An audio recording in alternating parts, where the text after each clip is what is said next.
Chers amis internautes et internautes de Jactive, nous sommes heureux de vous accueillir sur jactive-ouestfrance.fr pour ce chat qui doit durer 1 heure à peu près. Ce chat a pour thème les métiers de l'hôtellerie et de restauration et pour y répondre, nous avons des invités que je vous présenterai dans un moment. Le secteur de l'hôtellerie-restauration représente 5% des entreprises en France. Il emploie près de 900 000 personnes et avec plus de 220 000 postes à pourvoir, c'est l'un des premiers recruteurs en France. Du diplôme au bac+5, il y a des métiers pour tout le monde. Donc, pour en parler, pendant une petite heure, nous attendons vos questions sur jactive-ouestfrance.fr. Je suis heureux de vous présenter M. Joseph Le Gall, donc, qui est directeur du lycée Sainte-Anne à Saint-Nazaire et qui n'est pas venu seul. Il est accompagné de Jean-Michel Jouan, chef des travaux. Lequel des deux S? C'est vous, chef des travaux au lycée Sainte-Anne et qui s'occupe plus particulièrement d'un secteur technologique, un bac technologique, les bachelors, on en parlera, et les BTS. Et à sa droite, Daniel Duverger qui s'occupe du lycée professionnel. Donc, pour m'aider sur ce chat, je suis accompagné de Clémentine Mercier, qui est journaliste à Ouest France. Moi-même, je m'appelle Jean-Jacques Rebourg et je m'occupe de la rubrique Emploi-Formation dans la page du vendredi et du guide de métier dont on vous parlera dans le courant de ce chat. Donc, Clémentine a recensé une vingtaine de questions que vous avez pu envoyer préalablement. Pendant le chat, elle a sa tablette, Clémentine, et elle pourra intervenir pour nous dire, voilà, j'ai une question d'un tel, un tel. Donc, n'hésitez pas à envoyer vos questions dès maintenant. Vous aurez des petits lots à gagner tout au long de l'heure, et puis nous allons démarrer tout de suite. Voulez-vous donner un petit mot, présenter votre établissement, Monsieur Le Gall? Oui, le lycée hôtelier Sainte-Anne-Saint-Nazaire est le plus ancien lycée hôtelier catholique français.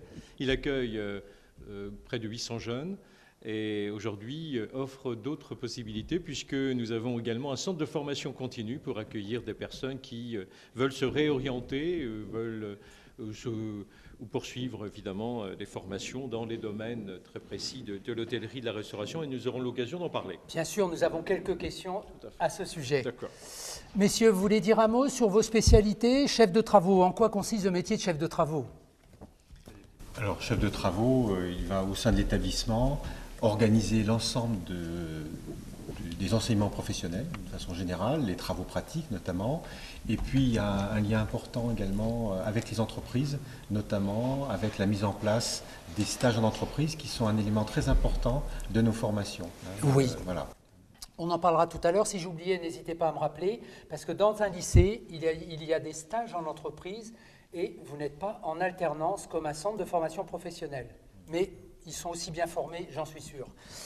Monsieur, ça va venir pendant 1 heure, j'aurai votre nom à la fin. Monsieur Jouan, vous avez un secteur particulier. Ça me laisse comprendre que dans votre lycée, on donne des enseignements du CAP, c'est-à-dire juste après la 3e, jusqu'au BTS, voire le bachelor, bac+3. Est-ce que vous pouvez nous détailler un petit peu ces différents niveaux et les passerelles qui existent pour accéder à ces diplômes?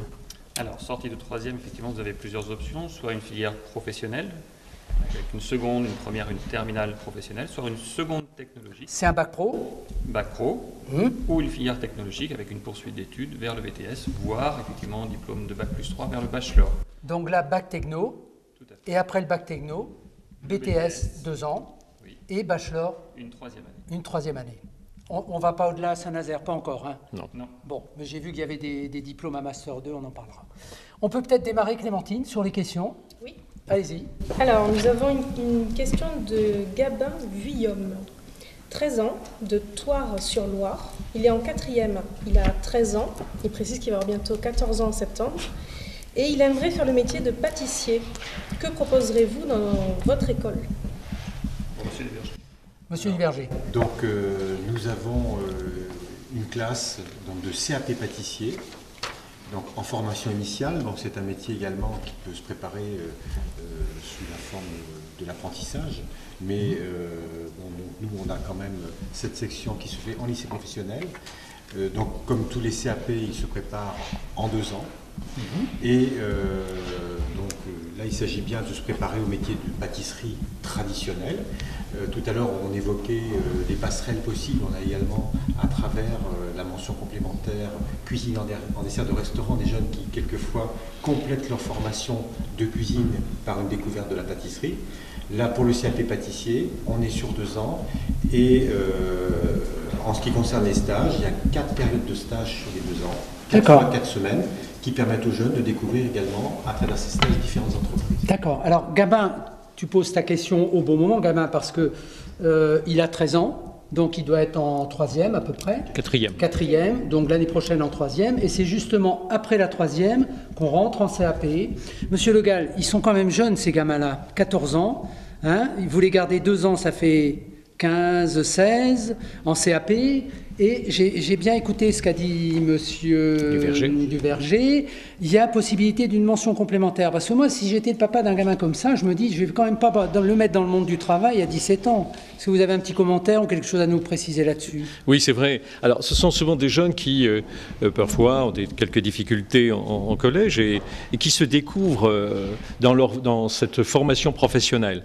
Tous aspirent à poursuivre des études. Et c'est clair qu'à l'issue de la formation, que ce soit à l'issue d'un CAP, à l'issue d'un bac pro, eh bien, des jeunes aspirent à poursuivre des études, soit sur des BTS lorsqu'ils ont choisi un bac pro, soit sur des mentions complémentaires pour des élèves de CAP ou de bac pro. Il est difficile de rentrer dans le monde du travail en étant mineur. Donc, en effet, à l'issue d'un CAP, il faut imaginer une poursuite de scolarité. Alors, nous avons la solution au lycée Sainte-Anne, puisque nous proposons le CAP chocolat. D'accord, donc vous voulez dire par là, je fais un CAP pâtissier et mon CAP chocolat, je ne le ferai pas en 2 ans, en 1 an. Voilà. Et je peux faire une mention complémentaire après pour me perfectionner si je veux. Tout à fait. Voilà. Ah oui, et puis je continue après vers le bac. Bien sûr, quand on est passionné. Et puis j'ai pris goût à la cuisine et aux études. Allez hop. Voilà. Vous voyez, donc pas de petits boulots, pas de petites études, des passerelles, et on prend goût. On en reparlera tout à l'heure avec des témoignages. Et on reprend confiance. Et on reprend confiance si on a été mis en échec dans un système classique. Tout à fait. Parfait. Clémentine? Oui. Alors nous avons Théo Goud, 20 ans, de Nantes, qui est en BTS NRC, donc qui est négociation relations clients. Il aimerait poursuivre sa formation pour travailler dans l'hôtellerie internationale. Que lui conseillez-vous? Alors lui, il a déjà des études, hein, un BTS, donc il est en NRC, négociation relations clients. Et apparemment, Théo, il s'est refait un petit peu un point sur sa carrière. Il se dit, mince, je vois pas très bien où ça va me déboucher. Je vais me reconcentrer. Est-ce que c'est un bon profil et qu'est-ce qu'il peut faire il vise haut, Théo, pour l'hôtellerie internationale? Alors, répondre à est-ce que c'est un bon profil, il faudrait pouvoir étudier le dossier. Oui. Alors, la solution, effectivement, serait de pouvoir faire ce qu'on appelle une mise à niveau, d'accord, qui est effectivement un condensé de tout l'enseignement professionnel et technique sur une année. D'accord. Qui permet effectivement de pouvoir l'inscrire l'année d'après sur un BTS. Donc, il termine son année de NRC. Je ne sais pas s'il est en première ou deuxième année de BTS. Hein? Je sais pas si c'est... Non, il n'a pas précisé. C'est pas précisé. Quoi qu'il arrive, ou en première ou deuxième année, il vient chez vous, une année de mise à niveau pour revoir un petit peu les métiers de bouche, etc. C'est pas le... Hein? Alors, tout le complément, effectivement, tout ce qui touche d'accord. au domaine de l'hôtellerie-restauration. Et après, vous l'aiguillez vers un BTS. D'accord. Il peut y avoir également une autre possibilité en fonction du projet que Théo a envie d'imaginer. Ça peut être tout à fait le BTS qui va lui donner une compétence multiple, on va dire. Ça peut être également sur une poursuite d'études pour ce genre de profil, une poursuite d'études plus courte sur une mention complémentaire accueil-réception, qui là est tout à fait spécifique à l'accueil hôtelier, donc tout dépend par rapport au projet de Théo sur l'hôtel international, qu'est-ce qu'il a envie d'y faire effectivement. Et s'il veut y rentrer plus rapidement, il peut également le faire par le biais de cette mention complémentaire. D'accord. Donc il sera cette fois en un an simplement. Oui. Monsieur Le Gall, là, ça m'interpelle un peu cette question. On voit les gens, on voit des belles émissions à la télé, des beaux hôtels. Nous-mêmes, on a mis en ligne sur J'Active Ouest France tout à l'heure l'interview du président directeur général du Bristol Paris, qui est un de vos anciens élèves, hein, d'ailleurs. Et ça fait rêver. C'est un peu comme les métiers de journaliste. Sur les salons d'étudiants, on vient nous voir, oh là là, qui vous avez rencontré? Est-ce qu'il ne faut pas calmer un petit peu le jeu et dire aux jeunes, attends, avant d'aller à l'international, fais tes preuves, apprends les bases. Qu'est-ce que vous conseilleriez à ce sujet? Oui, je crois qu'il faut être extrêmement prudent. En effet, il y a des émissions qui font rêver et on est en train peut-être de fausser les choses, la vérité en tout cas. Je crois qu'il faut, je dirais, des émissions de cuisine, de pâtisserie, prendre du recul. Les jeunes s'aperçoivent très rapidement, durant la formation et notamment à l'occasion des périodes de stage, découvrent la réalité, découvrent le vrai métier de l'hôtellerie, de la restauration. Alors, vous disiez être prudent, oui. Je pense que faire ses armes en France, parce que nous avons bien évidemment de très très belles maisons, de très beaux partenaires professionnels avec lesquels nous travaillons, mais aussi on peut à la fois profiter de cette chance que nous avons et effectuer des stages à l'étranger. Je pense qu'il faut absolument ouvrir les formations vers l'étranger. L'ouverture à l'international est extrêmement importante. Extrêmement importante. Est-ce qu'on cultive la langue dans votre établissement? Parce que quand vous parlez d'international, il faut un minimum au moins d'anglais. Comment c'est abordé au sein du lycée Sainte-Anne? Les langues, bien sûr, sont extrêmement importantes parce que ce sont des métiers liés au tourisme. Les jeunes aspirent à voyager aussi et un diplôme hôtelier français est un passeport pour faire le monde entier parce que nous avons cette reconnaissance dans tous les pays. La formation, l'hôtellerie, la restauration française est bien reconnue. Les langues, et puis aussi, nous devons, en tant que Français, savoir maîtriser les langues pour pouvoir accueillir les touristes. N'oublions pas que la France est la première destination touristique dans le monde. Donc, il nous faut adapter l'accueil dans les restaurants, dans les hôtels, avec des jeunes, avec des personnels qui sachent parler correctement des langues, l'anglais notamment, l'espagnol, voire l'allemand et les autres langues. Eh oui. Donc, travaillez bien au collège, au lycée, et puis surtout les langues. Voilà. Question suivante, Clémentine? Oui, une question de Nicolas Sergenton, 23 ans, de Cherbourg. Il a eu un bac, il a obtenu son bac S et une licence de biologie. Il précise qu'il a travaillé à Disneyland à Paris pendant plus d'1 an, qu'il a travaillé en vente et en restauration en Australie et que maintenant il est persuadé de vouloir s'orienter vers le tourisme et l'hôtellerie. Il souhaiterait donc trouver une formation pouvant l'amener à devenir chef de réception en France ou à l'étranger. Pour cela, il pensait suivre une formation CQP, donc un certificat qualification professionnelle, réceptionniste en contrat de professionnalisation afin de profiter d'une première expérience en réception, puis un bachelor ou une licence pro en management hôtelier. Est-ce la meilleure voie? Ça va? Oui. C'était dense, c'était riche comme question. Vous maîtrisez? Allez-y. Oui. Je pense qu'il connaît effectivement le parcours qu'il a à suivre. En fait, on a peu de correctifs à apporter. Il est effectivement pleinement dans son cursus sur une poursuite d'études avec vraiment une connaissance des filières. D'accord. Il y a encore une question complémentaire. Il demande s'il peut prétendre suivre une licence pro ou un bachelor sans passer par le CQP et donc sans réelle expérience en réception auparavant. Alors, bonne question. Là, je vous avouerai que si on peut répondre ultérieurement... C'est pas grave, on va garder... Oui, on va garder. Je vous remets sa fiche et vous... Voilà, vous lui enverrez la réponse, monsieur Duverger ou monsieur... On passe à une question suivante? Oui. J'avais une petite remarque sur cette fiche. Le fait que cet étudiant, c'est le deuxième qu'on a, un cas d'étudiant qui a fait d'autres études et qui se recentre sur l'hôtellerie-restauration. Vous devez en avoir quelques-uns dans votre lycée. Ah oui. Est-ce que c'est un plus? Est-ce que ça apporte quelque chose? Je remarque que ça fait un brassage de populations différentes, ça fait de la mixité. Qu'est-ce que vous pouvez nous dire à ce sujet? Il est évident que dans cette classe que nous présentions tout à l'heure, la classe de mise à niveau, nous accueillons des jeunes qui sont titulaires d'un bac, mais qui sont titulaires d'un bac, bac plus 5, bac plus 2, bac plus 3, c'est une richesse parce que ce mixage, évidemment, est extraordinaire. Et puis, il y a une grande motivation parce que les projets ont été mûris, réfléchis. Et aujourd'hui, on les voit vraiment travailler avec beaucoup de plaisir, réussir. Et à l'issue de cette classe de mise à niveau, ils sont en BTS et ce sont d'excellents profils. D'accord. Et puis c'est bien, ce sont des gens qui ont mûri leur projet. Tout à fait. Ils ne viennent pas là par hasard. Alors pourquoi? Bien parce qu'ils n'étaient pas tout à fait décidés en classe de 3e. Pourquoi? Parce que les parents n'insistait pas ou ne souhaitait pas voir leur fils ou leur fille se diriger vers les métiers de l'hôtellerie ou de la restauration, en critiquant très souvent, en ne voyant que les aspects négatifs. Et puis, ils finissent par céder parce que les enfants ont le dernier mot. Et c'est une bonne chose. Et c'est une bonne chose. Ils savent ce qu'ils veulent et voilà. au moins ce sera des gens motivés.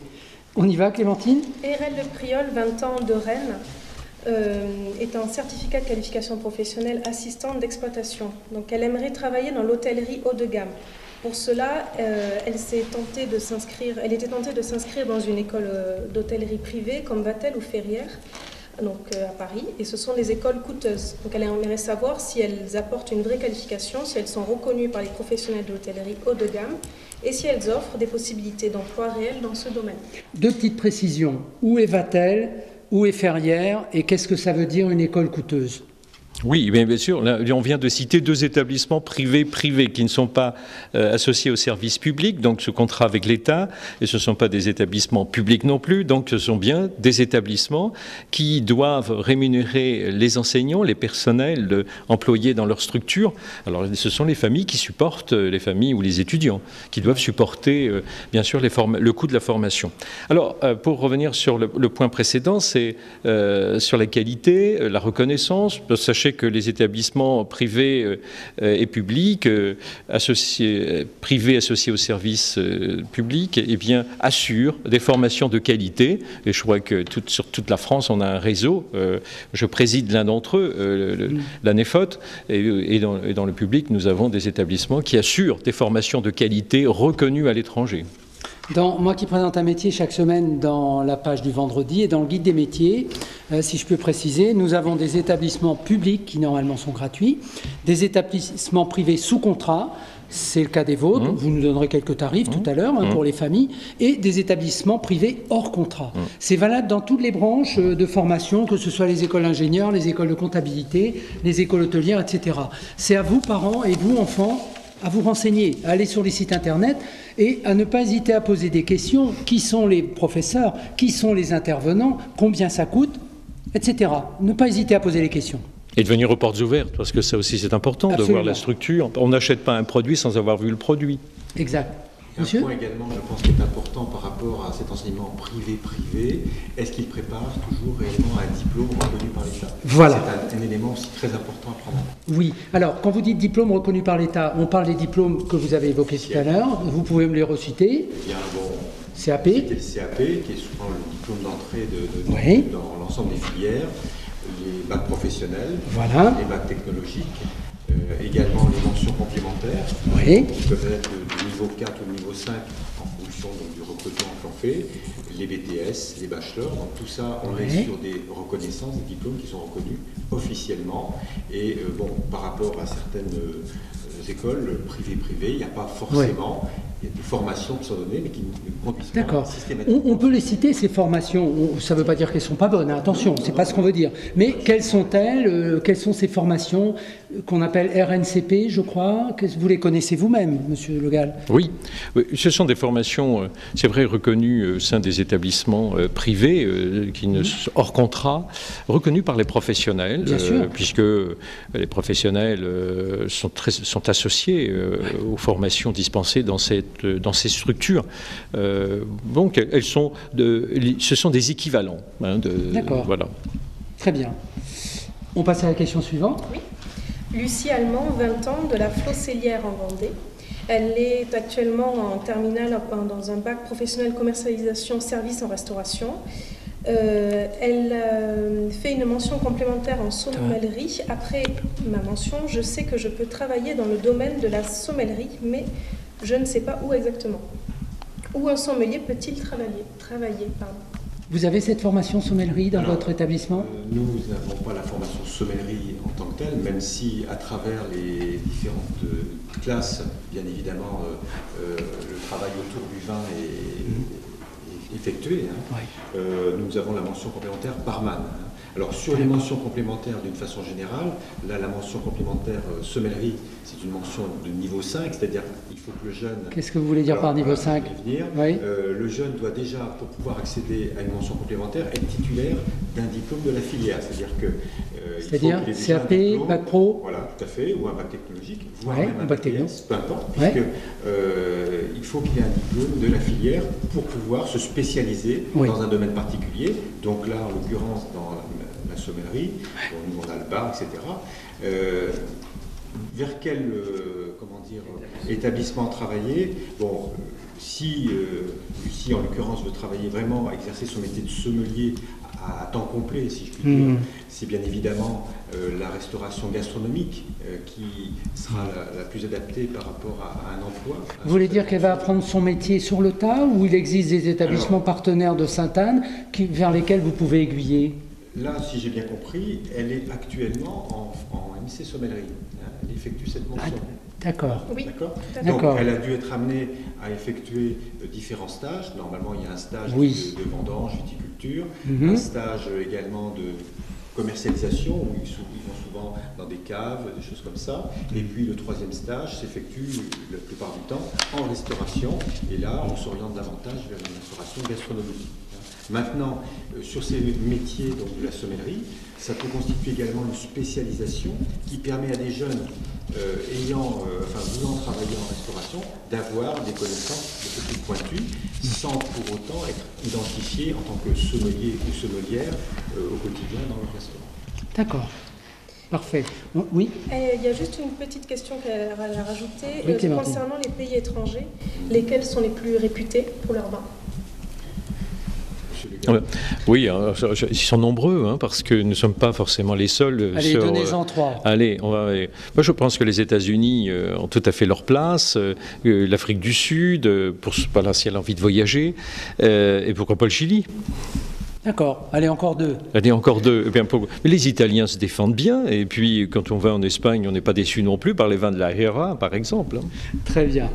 Bon, monsieur Legal est connaisseur, nous avons déjeuné chez lui pour préparer le chat, et je crois que vous avez une bonne cave, vous avez un bon service, mais une bonne cave aussi, j'ai remarqué. Tout à fait. Voilà. Ça va de pair. C'était un aparté. Est-ce qu'on a des questions Internet? Oui. Oui, en direct sur le chat? Oui, nous avons Romain Legrand. D'accord. Alors, on peut dire à ce niveau, ça fait combien de temps on a démarré? Il y a près de 20 minutes. Bon, la prochaine question Internet, on a réservé quelques petits cadeaux. On vous enverra, la personne qui donnera la prochaine question Internet, 2 livres qui s'appellent Normand en cuisine, vous connaissez évidemment, et Breton en cuisine. C'est édité par Ouest France. Donc, on vous enverra ça par la poste et Clémentine nous dira qui a gagné. On y va, la question suivante? Oui. Alors, Romain Legrand, 17 ans, de Nantes. Il est en première ES et il demande quelles sont les qualités nécessaires pour devenir un grand cuisinier. Ça vous fait rire, monsieur Le Gall? Non, mais c'est bien, il y a un bel objectif et ça c'est bien, il est motivé. Je vous laisse répondre. Je vais essayer d'y répondre le plus précisément possible. Comment faire pour être un grand cuisinier? Être motivé, je vais faire simple. D'accord. Il n'y a pas de recette. Il n'y a pas de recette. Est-ce qu'il faut déjà être un petit cuisinier au départ? De toute façon, quoi qu'il arrive, il commencera effectivement ses études par les bases de cuisine. Donc, il commencera forcément par le bas. Et l'évolution sera plus ou moins rapide suivant son investissement. Il faut qu'il soit travailleur, rigoureux. Moi, j'ai beaucoup aimé un film qui est sorti dernièrement, Les recettes du bonheur. Et dans ce film, il y a beaucoup de messages. Parce que quand on voit, je ne sais pas si vous l'avez vu, c'est cette famille indienne qui arrive en France, qui s'installe dans une province française face à un étoilé Michelin. Et on voit ce jeune Indien le soir sur son lit avec des livres de cuisine et il réussit puisqu'il décroche des étoiles. Voilà. D'accord. J'ai dans les 2 interviews qu'on a publiées sur J'Active et vous pouvez retrouver sur J'Active intégralement, nous avons interviewé Benoît Audouin, qui est un ancien élève de chez vous, qui dirige actuellement le Mercure Majestic à La Baule et l'Ibis de Pornichet. Et à cette question que je lui ai posée, il a répondu: ce sont des métiers passion, des métiers qu'on ne fait pas par défaut. Ça, j'ai noté. C'est-à-dire, si vous voulez travailler dans la cuisine, dans la restauration, faites pas ça parce que vous n'avez pas trouvé de boulot. Ce sont vraiment des métiers passion. Et Didier Calvez, qui est le PDG du Bristol Paris, entre autres, hein, il a un titre, vous verrez à rallonge, c'est quelqu'un d'important apparemment, qui est ancien élève de chez vous également, qui a un BTH. C'est quoi un BTH? C'est un bac technologique, c'est l'ancienne appellation. D'accord, ancienne appellation. C'est pour ça que je ne reconnaissais pas. Oui. Alors lui, je vous cite, hein, je le cite, il faut faire preuve d'enthousiasme. Il faut avoir la passion du métier et il faut se sublimer. Ah, c'est juste? Tout à fait. Bon, tout à vous fait. les avez bien éduqués alors, Bah oui, mais bien vous n'étiez sûr. pas là à l'époque. Non, je suis pour rien. Question suivante, Clémentine. Oui. Anthony Bazin, 21 ans de Rennes, il est en L2 langue étrangère. Il dit être passionné par la cuisine et il souhaite se réorienter. Que pouvez-vous me proposer?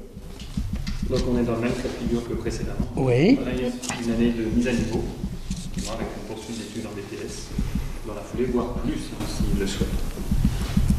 D'accord.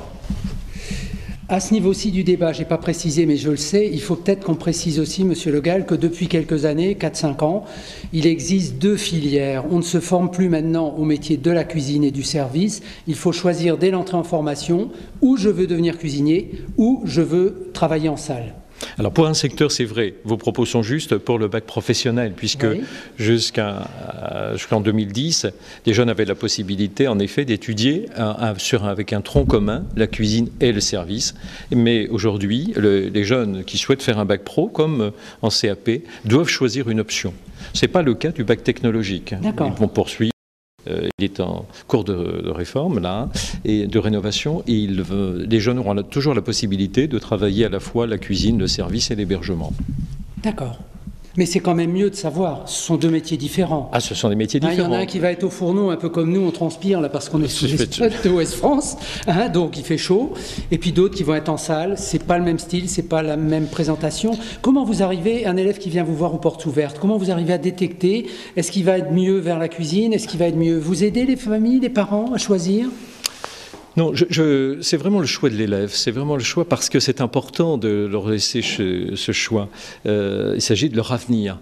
On peut peut-être les accompagner en suggérant un choix, une option, mais c'est avant tout leur choix. D'accord.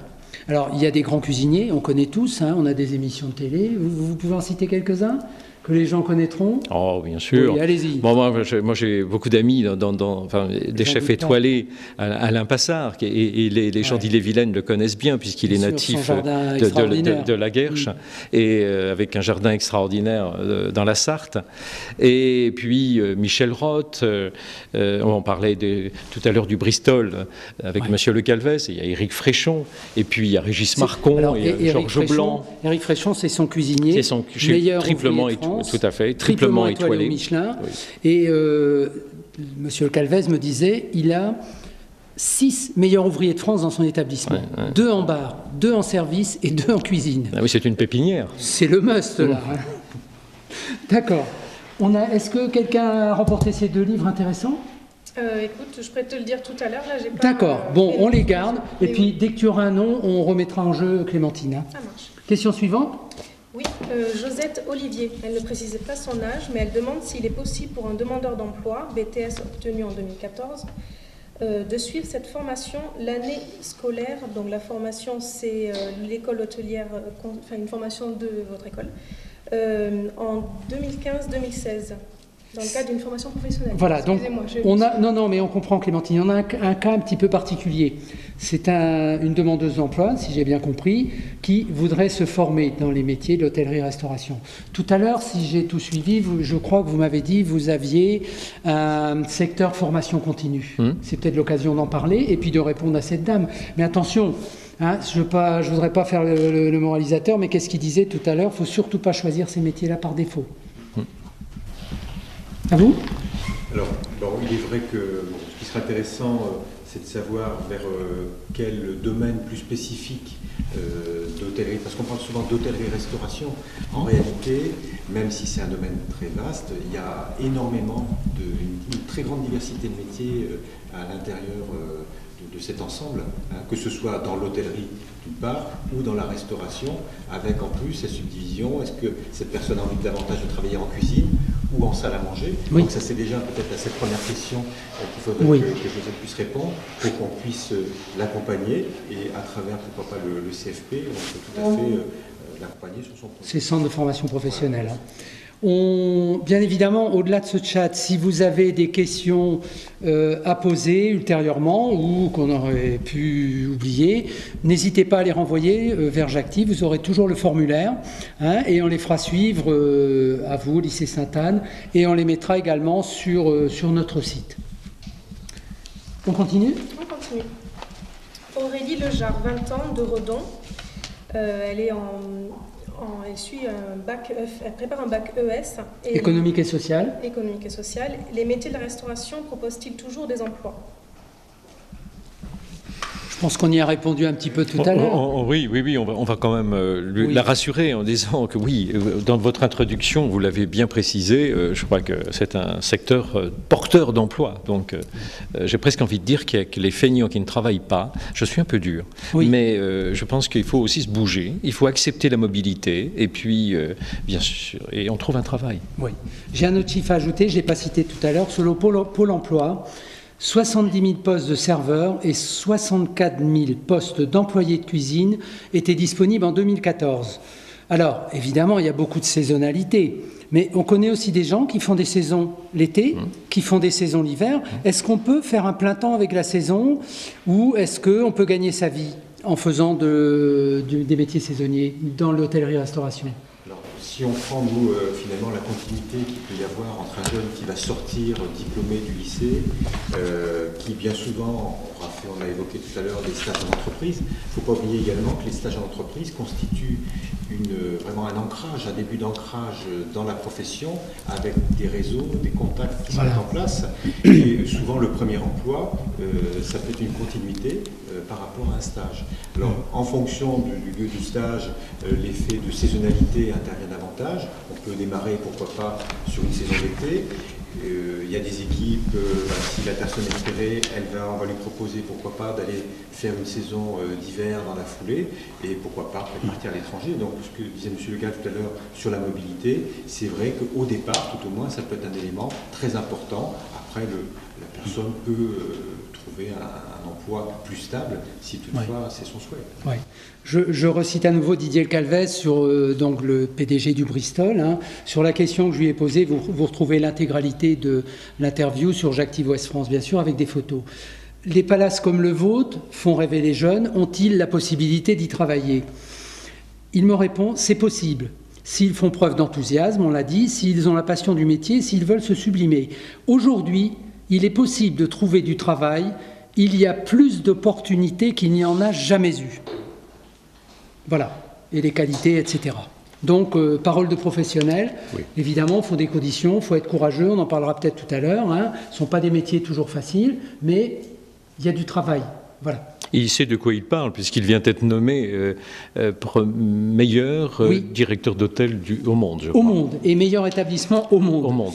Et il emploie 600 personnes, rien qu'au Bristol. Rien qu'au Bristol. Clémentine, ça vous laisse pantois tout ça Allons-y. Ludivine Riquier, 20 ans, étudiante de Lyon. Donc elle note, je sors d'un bac STMG, donc Sciences et Technologies du Management et de la Gestion. Bien. Et je suis actuellement en année de MANA, mise à niveau en art appliqué. Pour pouvoir intégrer un BTS Design d'espace par la suite dans une école privée hors contrat avec l'État. Je souhaiterais savoir s'il est possible d'arrêter des études pendant 1 an à la fin de cette année de MANA et de reprendre après sur le BTS en question dans une autre école en contrat avec l'État. C'est un peu... Elle ne veut pas faire de l'hôtellerie. A priori, non. D'accord. Oui. Bon, alors, c'était un peu une question hors sujet, ça arrive toujours dans les chats. Elle avait mal lu l'intitulé. C'est une autre cuisine. Voilà, c'est une autre cuisine. Bon, on peut peut-être aborder la question de l'année de césure. Est-ce que certains étudiants ou certains jeunes qui rentrent chez vous, on entend par étudiants ceux qui sont après le bac, donc vous avez des étudiants en BTS, ont le besoin de faire ce qu'on appelle une année de césure, c'est-à-dire je vais arrêter les études, je vais aller faire un petit temps à l'étranger, je vais devenir adulte, je vais mettre les mains dans la pâte. Vous avez ça ou c'est pas nécessaire? En Man, on a accueilli... C'est arrivé effectivement 2 fois ces Oui. Les personnes qui ont souhaité effectivement avoir cette coupure avec le domaine scolaire. Ils sont partis, donc pour les 2 cas de figure, c'était sur l'Australie. Oui. Ils sont revenus ensuite. Alors, un avis assez partagé, puisqu'on a beaucoup de mal à raccrocher. Les études qu'on a décrochées. D'accord. Et avec, effectivement, un parcours assez difficile sur les 2 ans de BTS. Voilà. Donc, quand on démarre une formation dans l'hôtellerie-restauration, vaut mieux se dire, si on veut découvrir le monde, peut le faire par des stages. Oui. Hein, et dans le monde professionnel. Alors, pouvez-vous nous parler un petit peu des... effectivement cet espace-temps oui. pour partir après le diplôme. D'accord. Ou peut-être l'été, faire une saison, emploi saisonnier, sur la côte ou à l'étranger, en Grande-Bretagne. J'avais vu un lycée hôtelier qui était un lycée public, Saint-Quay-Portrieux. Ils mettaient une de leurs formations 2 mois en Cornouailles, au Pays de Galles, pour les imprégner dans l'anglais. C'était une bonne idée. Et nous avons des échanges, effectivement, avec l'ensemble des pays européens. D'accord. De l'Irlande, l'Angleterre. Oui. On a un ensemble de professeurs très dynamiques, oui. Porteurs d'un projet Erasmus, oui. dans lequel on emmène les étudiants sur des grands établissements européens. D'accord. Pouvez-vous nous parler un petit peu des stages au sein de vos formations? Un jeune de 14-15 ans qui est en CAP, est-ce qu'il va faire des stages? Alors, quelles que soient les filières dans notre domaine d'enseignement, il y a des stages en entreprise qui sont obligatoires, puisqu'ils font partie intégrante de la formation. Dans le cadre du lycée professionnel, le jeune ne pourra pas valider son diplôme s'il n'a pas effectué la totalité des temps de stage. Et donc, de combien sont-ils, oui? Ces temps de stage, ils sont évalués également, ils rentrent dans la notation d'examen, dans le cadre de ce qu'on appelle le contrôle en cours de formation. Alors, après, la durée des périodes de stage est variable selon les différents diplômes préparés. J'évoquais tout à l'heure le CAP, où on est globalement sur 16 semaines de stage. Ah, quand même. D'accord. Sur les 2 années. Mais entrecoupé de retour. Hein. Voilà, tout à fait. Alors, donc, là, comme vous l'aviez dit tout à l'heure, on n'est pas dans l'alternance. Hein, c'est-à-dire que le jeune va bien aller en entreprise. Alors, ce qui va être un petit peu différent en fonction de son âge, il y a bien évidemment une réglementation du travail d'une façon générale qui permet de cadrer le rôle du jeune dans l'entreprise en fonction de l'âge qu'il a. Donc, c'est vrai que les jeunes de moins de 16 ans, par exemple, il y a une législation qui est plus contraignante et qui fait que ces jeunes seront amenés à travailler davantage dans la journée plutôt que le soir. D'accord. Et ça permet aussi, puisque vous êtes sous système éducation nationale, que les jeunes ont leurs vacances scolaires pour se reposer et ont leurs grandes vacances pour peut-être faire des jobs d'été dans le secteur. Voire même les autres vacances et les week-ends, puisque les extras sont nombreux. Je voudrais revenir sur les stages parce que ça nous donne l'occasion de parler du bac technologique. Et on parlait de rénovation, de réforme. Dans le cadre de la réforme des lycées, tous les bacs technologiques en France ont été rénovés avec une suppression des stages et une suppression des cours de pratique. Or, le bac technologique hôtelier, lui, va maintenir les stages et la pratique au lycée. Je crois que ça, c'est une chose très importante à communiquer pour éviter de généraliser cette réforme. Parce que nous ne sommes pas concernés par les points que je viens d'évoquer. On le reprendra volontiers dans Ouest France. Et si vous me faites un petit communiqué dans une page du vendredi, la page spéciale Avenir qui paraît chaque vendredi dans tous les départements. On poursuit, Clémentine? Oui. Théo Berne, 21 ans, de Cesson-Sévigné. Il est en BTS MUC. Suite à l'article paru dans Ouest France. Alors MUC, c'est Management des unités commerciales. C'est un peu comme le NRC tout à l'heure. Oui, tout à fait. Donc, en gros, il demande s'il est possible pour un demandeur d'emploi de suivre une formation l'année scolaire C'est la même question que je viens de vous dire, non? Vas-y, on repose là. Est-il possible pour un demandeur d'emploi, BTS obtenu en 2014, de suivre cette formation l'année scolaire 2015-2016 dans le cadre de la formation professionnelle? Il entend par formation professionnelle, formation continue, je pense. Oui. Hein, je pense qu'on va lui proposer de téléphoner au lycée et de demander le responsable du CFP qui prendra en main, on va vous garder cette question. Tout à fait. On la remet à M. Duverger ou monsieur... Après, vous en discuterez sur la route du retour. C'est possible d'organiser en effet des parcours personnalisés. D'accord. Alors, avant de préparer ce chat, évidemment, on n'est pas dans l'improvisation. On vous a rencontré, on a discuté. Moi, j'ai visité votre bel établissement. J'ai été impressionné par la qualité du service parce que vous avez un restaurant d'application où on peut venir acheter son repas. Combien ça coûte le repas chez vous? 12,50 €. Bon. Sans les boissons, mais c'est vraiment... Oui. On n'achète pas son repas, vous êtes servi. On paye son repas. On paye son repas. Peu de bien de... Vous m'épinglez là, hein? Oui, bon, c'est pas des repas emportés. Voilà, pardonnez-moi, ma langue a fourché. Non, parce qu'on a quand même parlé de qualité de service. Tout à fait. Et important qu'on parle du service, parce qu'on parle Ah, mais bien sûr, on a parlé beaucoup cuisine, là. Oui. Et j'ai été impressionné, je ne sais plus de quelle année étaient ces élèves, là. Je servais un peu de cobaye, mais c'est bien de servir de cobaye quand on est servi à table. Et je les voyais, il y avait une petite ronde, il y avait des garçons, des filles, il y avait des filles qui notaient les garçons, des garçons qui se tenaient très bien, qui me disaient ce que j'avais dans mon assiette. Et j'ai vraiment été épaté par ça. Alors, ça se fait à quel niveau? C'était des mises en situation. Hein, quand j'ai posé des questions un peu pernicieuses, j'en ai posé 2 histoire de voir, j'ai vu qu'ils étaient calés, hein, qu'ils étaient d'une grande... voilà, on sent qu'il y a d'éducation derrière. Et c'était des débutants. C'était des débutants. C'était des secondes technologiques. Oui. Alors, j'ai lu, je me suis permis en partant de prendre une brochure. Oui, c'est la qui plaquette, résume. tout à fait, la plaquette Voilà. palmarès qui relate les événements, les projets des Oui. élèves sur Alors, une année scolaire. Je l'ai feuilleté Oui. et j'ai annoté quelque chose. Et vous dites dans votre éditorial, Monsieur Le Gall, que l'individu est au cœur du projet d'établissement. Alors j'ai vu par exemple qu'il y avait des journées d'intégration, des opérations humanitaires. De quoi il en retourne? Alors, cette journée d'intégration, elle est organisée en début d'année scolaire. Elle réunit toutes les équipes du lycée, les élèves, quel que soit le niveau, c'est-à-dire les lycéens, les étudiants, les personnels, les enseignants.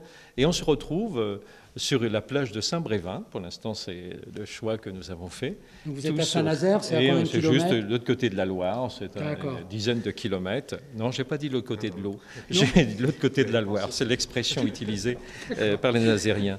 Et là, on se retrouve pour des jeux, pour des compétitions, pour du théâtre. Et puis, il y a une opération qui est organisée ce jour-là pour les restos du cœur. Donc, chacun arrive avec... évidemment un produit et nous remettons ça au Resto du Cœur. Alors cet enthousiasme pour les opérations humanitaires est remarquable et il est bien vécu au lycée. Nous assurons des opérations avec l'association Vaincre la mucoviscidose et l'opération Le Déjeuner qui vient d'avoir lieu. Les bénéfices sont entièrement reversés à cette association. C'est également le cas pour d'autres destinataires. Je pense très prochainement à une soirée qui sera donc pour une école hôtelière que nous soutenons qui est au Cambodge, qui accueille des jeunes de milieux défavorisés à Siem Reap. Et donc l'opération a lieu au mois d'avril. D'accord. On peut vous retrouver Bien sur sûr, votre site tout à internet. Hein. D'accord. Reprenez un peu votre souffle et puis buvez un petit verre d'eau. Merci beaucoup. C'est chaud. Parce qu'il fait chaud quand même là. J'ai vu aussi, alors j'ai parcouru votre dossier, puis chaque mois il y a des choses. Alors le 26 septembre, j'ai noté découverte du vignoble nantais. Ce sont des travaux pratiques là. Hein. Tout à fait. Qu'est-ce que vous faites dans ce type d'opération? Voyage pédagogique, j'en doute pas. Et le 27 septembre, du vignoble saumurois. Vous êtes vraiment dans une belle région, à Saint-Nazaire, entouré de... Ça contribue à l'éducation, je suppose. Hein, on a une question sur le métier de sommelier. Oui. C'est important que des jeunes qui apprennent à faire à manger ou à servir à table sachent comment accommoder les mets. Alors oui, parce que tout naturellement, quand le client va se retrouver à table, il va à la fois être amené à manger ce qu'on va lui proposer, mais il va être également, oui.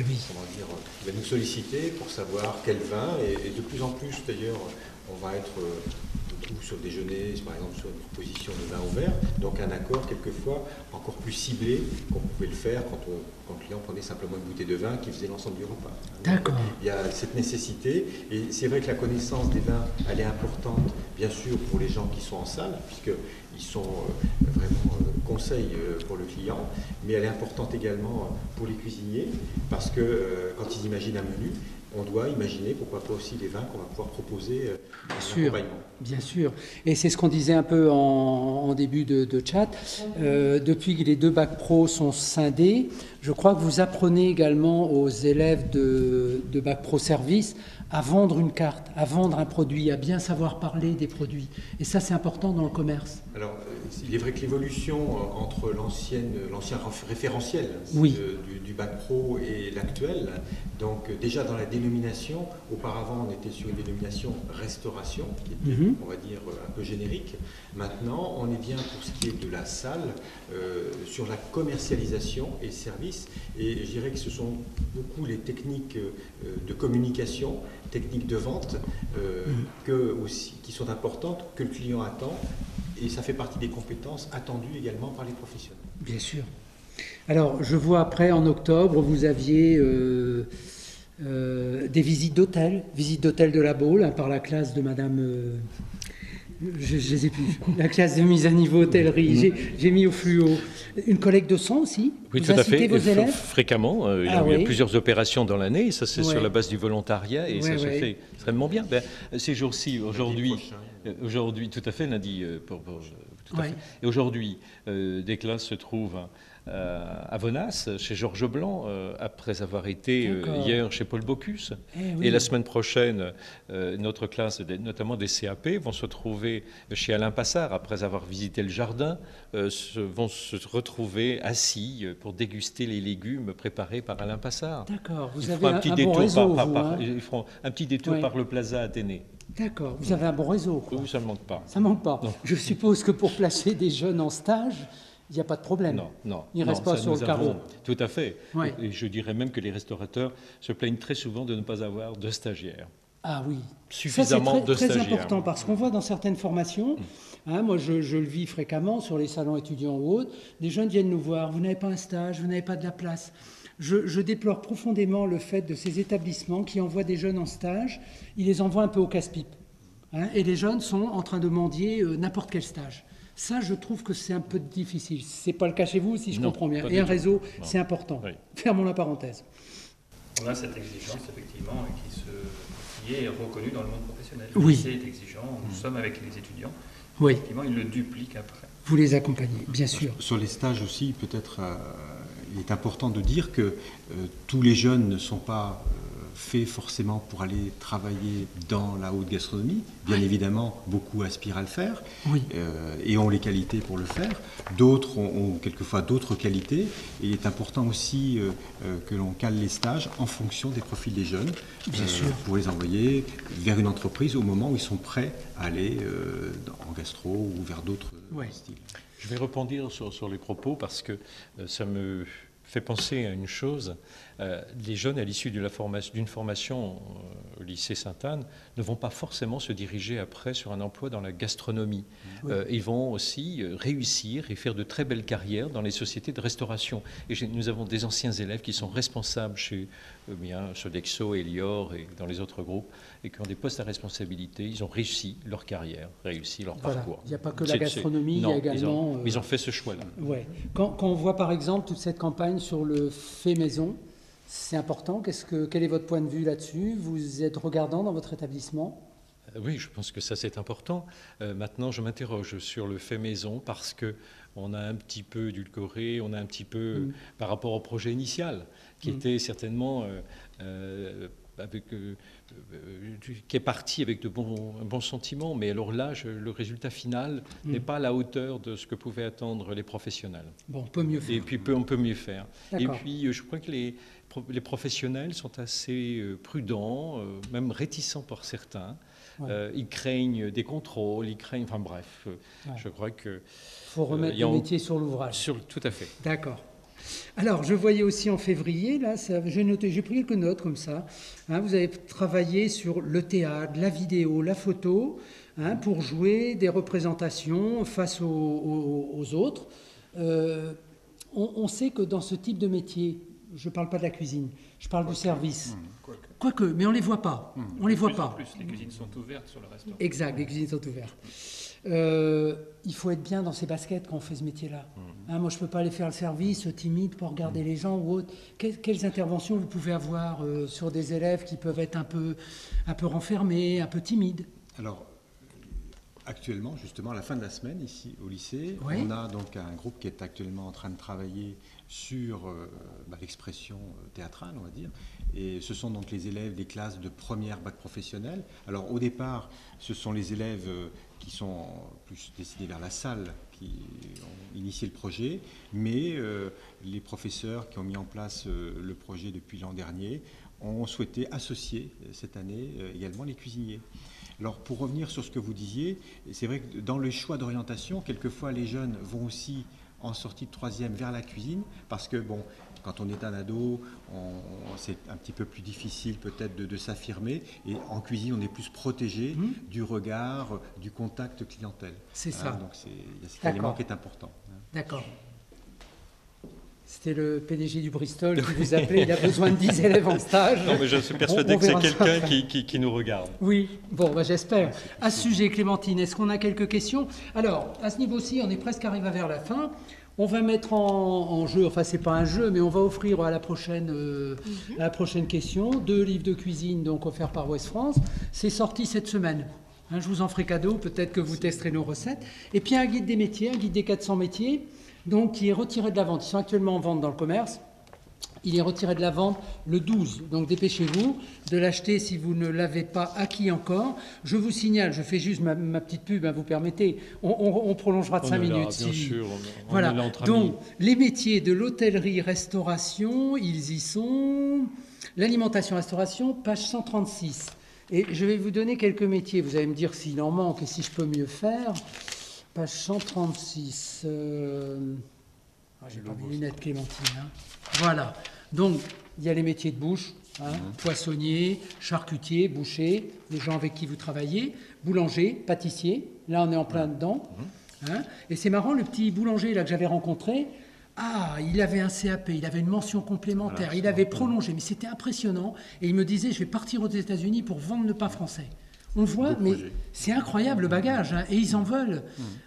Souvent, moi je suis surpris, on a méprisé, on a dévalorisé les métiers manuels. Ou les métiers, si, on appelle ça les métiers manuels. Et je me suis rendu compte que le jeune qui ouvrait le capot de ma voiture, il était à bac+2 maintenant. Quand il venait avec sa valise, et celui qui vient réparer ma chaudière, il est à bac+3. Je me dis, mais sapristi, qu'on regarde un petit peu autour de nous avant d'avoir des préjugés aussi. Voilà, donc on a le métier de chocolatier, magnifique. Il a ouvert, alors le petit jeune, il a ouvert 2 boutiques. Et il vend énormément, y compris par Internet. Un cuisinier à Caen, superbe aussi. Une sommelière, il y a aussi des femmes hein, dans le métier, de plus en plus. Un directeur de restaurant, c'était à Nantes, comme vous disiez tout à l'heure, il dirige... voilà, une gouvernante. Dans un hôtel, c'était à Dinard, c'est l'hôtel, comment il s'appelle ce grand hôtel de Dinard? C'est l'hôtel Barrière, où descend Jacques Chirac, où descendait Jacques Chirac quand il venait un maître d'hôtel également, Lausanne à Rennes. Ils ont eu une étoile au Michelin, au dernier Michelin. Ah oui, tout à fait. Oui. Voilà, donc parfait. Et puis un barman. Voilà. Donc on est bien doté. Ah, bien sûr. Hein, oui, et je ferai prochainement réceptionniste. Je vais vous dire à quelle occasion. J'ai noté ça. Nous avons le 10 avril le métier de réceptionniste dans la page du vendredi, donc vous la retrouverez. Et je la présenterai à l'occasion d'un forum des métiers de l'hôtellerie, du tourisme, qui se déroulera à Plénef-Valandré le 10, 11, 12 avril. Donc je pense, là, si on veut trouver du travail, il y aura ce qu'il faut aussi. Donc, on va mettre ce guide des métiers à gagner avec deux Normands en cuisine pour la prochaine question qui nous arrive sur Internet. Il y avait encore une petite batterie de questions, on n'avait pas les... Et puis on peut parler des concours également, oui, bien sûr. Qui confortent...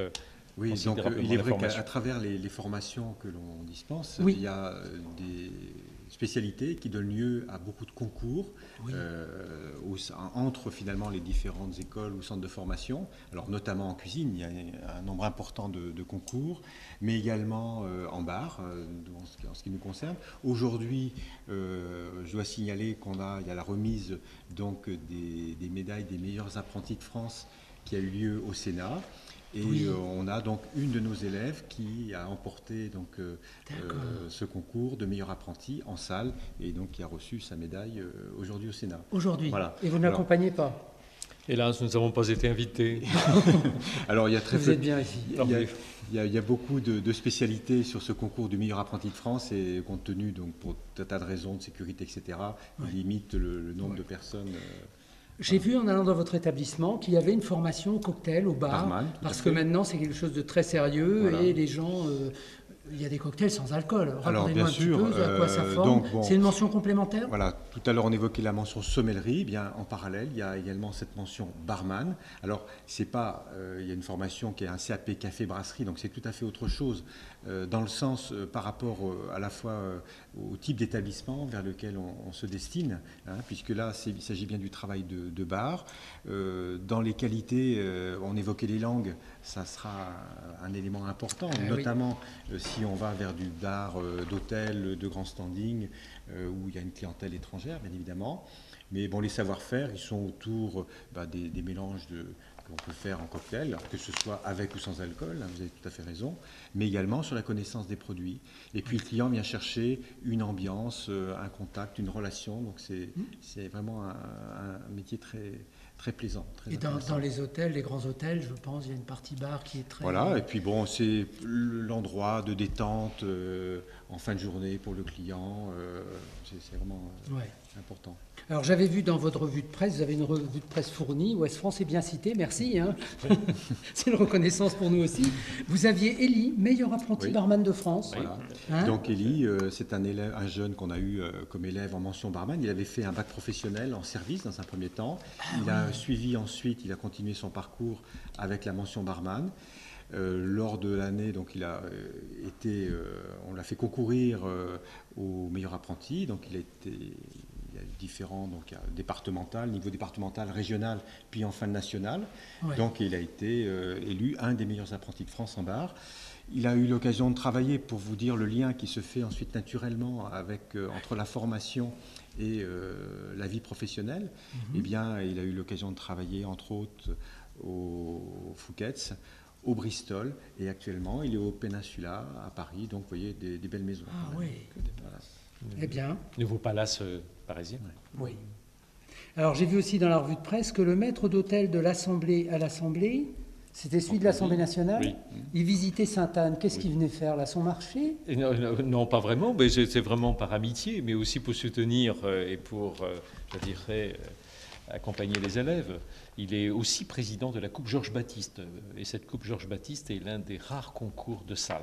Je peux laisser M. Daniel Duverger en parler. Donc, voilà, donc bon, je citais le concours MAF tout à l'heure, et c'est vrai que la Coupe Georges Baptiste, c'est vraiment un concours national, et enfin au départ, et puis ensuite international, puisque donc il y aura la finale nationale qui aura lieu, si je me rappelle bien, je crois que c'est le 20 mars au lycée de Chamalières.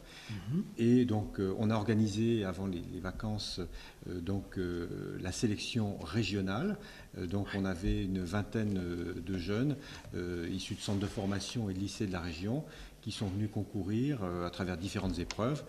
Bon, pour vous donner quelques exemples, à travers les épreuves, il y avait donc l'identification de fromage, il y avait également une argumentation commerciale à partir d'une carte, réalisation d'un cocktail, des flambages, des coupages de poissons, de viande, etc. Et eh bien, on a on était content de voir qu'une de nos élèves candidates a été retenue pour participer à la finale. D'accord. Alors on me fait signe qu'on approche de la fin. On va essayer. On a toute une batterie de questions là qu'on avait recensées aussi, hein, sans forcément des gens identifiés, et on a synthétisé. Clémentine, allez-y. Oui. Quand on commence au bas de l'échelle dans votre milieu, quel est le poste occupé? Alors, quels sont les postes? Donc, pour la cuisine, effectivement, commis de cuisine, d'accord, comme on peut dire commis de salle, effectivement, pour le restaurant, ou de bar, effectivement, on commence commis, chef de partie ou chef de rang, effectivement, puis après maître d'hôtel, responsable de salle, responsable de cuisine, et l'évolution peut être plus ou moins rapide suivant l'investissement, la passion et le diplôme, effectivement. Et les compétences aussi de la personne. Oui. Mais c'est ce qu'on disait tout à l'heure, on ne sera pas grand cuisinier du jour au lendemain. Alors, il y a peut-être une chose à dire aussi, c'est qu'en fonction des entreprises, les les services sont soit très hiérarchisés, donc justement avec des commis, des sous-chefs, etc., ou au contraire avec des brigades, puisqu'on parle de brigades, beaucoup plus resserrées, et là les possibilités d'évolution peuvent être plus rapides éventuellement. D'accord. Quel est le nombre d'années d'études en moyenne? Dans le plus court des cas, effectivement, c'est 3 ans. Oui. Pour le bac professionnel, le bac technologique. Peu importe l'âge auquel on vient le passer. Hein. Sortie de 3e. Voilà. Mais on peut venir aussi après les études. Prenons un étudiant qui s'est fourvoyé en université. Il va peut faire venir. Une mise à niveau, 2 ans de Voilà, BTS, c'est ce qu'on on a reste dit. sur 3 ans quand même. Oui, 3 ans quand même. Donc minimum 3 ans pour sortir avec un bagage. J'ai un diplôme. D'accord. Ou 2 ans pour un CAP, mais bon, Oui. souvent il y aura d'autres formations Une qui seront formation mises après. complémentaire. Oui, il faut mieux être bien armé. Après, Quels sont les critères qui font varier le salaire? Le diplôme obtenu, ça a une incidence sur la grille de rémunération. D'accord. Le statut dans l'établissement, la fonction et le statut, le poste occupé, ont une incidence effectivement sur le salaire. Les années, effectivement, aussi, dans lesquelles... Et les références, bien sûr, la personne. alors on n'a pas parlé salaire parce que vous êtes un établissement de formation, mais moi j'avais posé la question au directeur du Mercure La Baule, qui m'a répondu la chose suivante, parce qu'on est un peu embêtant les journalistes, mais on pose des questions qui dérangent aussi, si vous voulez. Et le salaire, c'est toujours gênant. Donc il ne s'est pas caché, il m'a dit que... quelqu'un, je m'en rappelle, quelqu'un qui débutait dans la profession, que ce soit en cuisine ou en salle, il pouvait percevoir autour de 1 400 € net. C'est ce qu'on a dans la poche, parce que moi je parle en net, c'est ce que j'ai en bas de mon bulletin de salaire, par mois. Par contre, il a ajouté qu'il y avait 2 fois des primes par an et qu'il faisait, lui, des chèques cadeaux. Et il me disait, bon, quand j'annonce ça à un jeune qui vient se présenter, il ne croit pas. Je lui dis, attendez, je vais faire venir quelqu'un, il va vous... Donc, je suppose que c'est un bon patron. Tous ne le sont pas. Je ne voudrais pas non plus faire croire à tout le monde, mais il existe des bons postes aussi. Voilà. Par contre, ils ne s'en cachent pas non plus, ce sont des métiers durs. Pourquoi? Ce sont des horaires décalés. Il faut être en bonne santé physique, on m'a dit. Et puis, il faut toujours être nickel. On n'a pas le droit à l'erreur, mais comme dans tous les métiers, Monsieur Le Gall. Tout à fait. Ils sont toujours, tous les jours sur scène. Oui. Et ceux qui... tout récemment viennent de perdre une étoile, bien sûr, ont perdu avec le passage d'un inspecteur. Un jour, cet inspecteur est passé, a évalué, a noté et a décidé de retirer une étoile. C'est très difficile, très dur. Oui, quand on peut aussi ne pas aller dans la compétition, bien sûr. Mais quand on l'a, bien sûr. Quel Graal. C'est la raison pour laquelle, tout à l'heure, on parlait d'exigence. Au lycée, on leur impose une tenue et vraiment une maîtrise et une tenue professionnelle et une posture. Oui. Est-ce qu'on peut encore passer 1 ou 2 questions? Oui, on nous donne encore un petit peu de temps. Juste une dernière question, on l'a un petit peu abordé, mais pour le répondre plus clairement. Est-ce qu'on doit avoir de l'expérience pour postuler à vos formations? Alors l'expérience s'acquiert avec le temps, d'accord. C'est un métier gestuel, donc il faut pratiquer, renouveler régulièrement. Certains, effectivement, font des saisons avant d'intégrer le processus de formation. C'est toujours bénéfique, mais il est indispensable, effectivement, de compléter cette expérience régulièrement. 2 petites questions, j'avais noté. On n'a pas parlé argent. Vous êtes un établissement privé sous contrat, vous nous l'avez dit. Les familles, sont toujours veulent le meilleur pour leur enfant, mais on sait qu'aussi parfois que c'est difficile. Donnez-nous quelques fourchettes de coûts, des études et des aides que les familles peuvent avoir aussi, parce que ça existe. Bien sûr. Ça ne vous dérange pas? Pas du tout. Pour les frais de scolarité, les élèves en lycée ont des frais de scolarité qui s'élèvent à 980 €, donc répartis sur l'année. À cela, il faut rajouter bien évidemment les repas. Parce que nous avons une particularité, mais qui existe dans tous les lycées et les centres de formation, centres hôteliers. Les élèves sont généralement demi-pensionnaires ou internes, puisque nous devons faire fonctionner nos restaurants d'application, nos restaurants pédagogiques, et les élèves, évidemment, sont soit en cuisine, soit en salle, soit clients, bref, ils sont présents tous les jours au lycée. Alors, vous voyez, frais de scolarité pour les lycées, frais de scolarité pour les étudiants, environ 2 500 €, là aussi, plus les repas. Alors, les aides, il y a des aides de la région, il y a des aides de l'État, il y a les élèves qui sont boursiers également, et puis il y a l'aide l'équipement, c'est-à-dire ces aides permettent l'achat des vêtements, des mallettes de couteaux. Ouais. Voilà. Et ça, c'est par la région. Hein. Et ça, c'est par la région. Dans le guide des métiers, vous avez toute une partie aide de la région, vous pourrez retrouver également. D'accord. J'ai noté, quand je suis allé chez vous, j'ai eu ce petit dépliant. L'Atlantique, c'est quoi? C'est votre... C'est le nom du restaurant. Le nom du restaurant. Et j'ai noté que vous avez des soirées tout au long de l'année qui sont ouvertes au public, aux Nazériens. Oui. Ils ont bien de la chance, ces Nazériens. Oui, bien au-delà de Saint-Nazaire. Au Nantais, les gens viennent de loin alors. Bon, Denis, on ira de Rennes un soir. Nous avons des élèves qui viennent de 19 départements. Hein. Oui, Clémentine, je vous laisse annoncer les prochaines soirées. J'ai mis là. Oui. Vendredi prochain. Soirée carte blanche aux jeunes talents. Alors c'est une soirée effectivement dans laquelle les étudiants préparent le menu. Donc ils sont libres effectivement de composer le menu. Surprise. Surprise. Ça vous convient ces soirées? C'est comme un bon restaurant? Un peu moins cher. Un peu moins cher. Tout à fait. D'accord. Un peu moins cher parce que nous n'avons pas, bien sûr, les mêmes obligations, les mêmes charges. Oui. Le vendredi 13 mars 2015, soirée musique et saveurs. Alors c'est une soirée exceptionnelle, effectivement. On a un partenariat avec le conservatoire. Donc certains enseignants ont mis en place effectivement un échange. Et on accueillera effectivement un ensemble de musiciens du conservatoire. Et on a mis en place un menu avec un accord mets, boisson et musique. Donc ça c'est effectivement préparé sur toute l'année. Et donc le conservatoire effectivement se déplace avec le musicien, y compris le piano. C'est quelque chose de magnifique. Combien de personnes vous accueillez à peu près à chaque soirée? Alors sur des soirées effectivement, c'est entre 50, 60, 80 effectivement, suivant l'objectif pédagogique. Familial, convivial. Voilà. Oui. D'accord. Dans un cadre magnifique. Oui, je sais, j'ai vu. Le vendredi 27 mars, la soirée cuisine européenne l'Italie. Oui, donc spécialité effectivement l'Italie. Et vendredi 10 avril, déjeuner cuisine régionale PACA. Ça veut dire, Clémentine? Provence-Alpes-Côte d'Azur. Bien, c'était le piège. Mais bon, je l'ai pas eu. Elle n'est pas journaliste pour rien, Clémentine. Voilà, voulez-vous ajouter quelque chose à ce... On a passé l'heure, hein, oui, presque 1h10. Est-ce que vous voulez ajouter quelque chose? Un conseil, un encouragement? J'ai vu, hélas, j'en suis désolé, mais bon, on n'a pas pu faire le chat avant. Les portes ouvertes, c'était la semaine dernière. Ouais. Est-ce que les gens peuvent s'adresser à vous à l'issue de cet après-midi? Vous téléphonez, vous envoyez un mail? On vous trouve facilement. On trouve facilement. Il y a un site également, donc on peut bien évidemment consulter le site, nous appeler, demander un rendez-vous. Et puis nous avons une demi-journée portes ouvertes également au mois d'avril, le 1er avril. Donc c'est un mercredi après-midi. Hein. C'est pas une blague. On mangera du poisson? Oui, bien sûr, et aussi avec du chocolat. Et du chocolat, d'accord. Messieurs, merci beaucoup. Il n'y a pas de problème. Pour vous, c'est fini. Bon, je voudrais terminer, je profite de l'antenne pour vous signaler que Ouest France a actuellement une offre à 25,80 € par mois. Votre lycée est abonné. Oui. J'ai vu toutes les coupures de presse.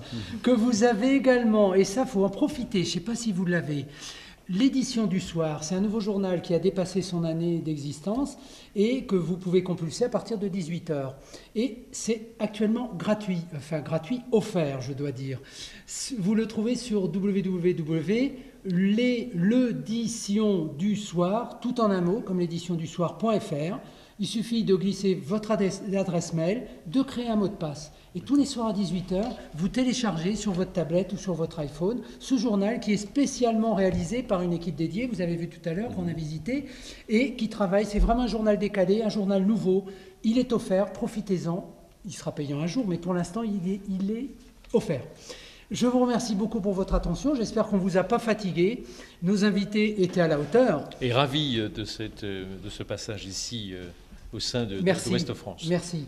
Et puis, vous retrouverez l'intégralité du chat, je pense, Denis, sur J'active Ouest France d'ici demain.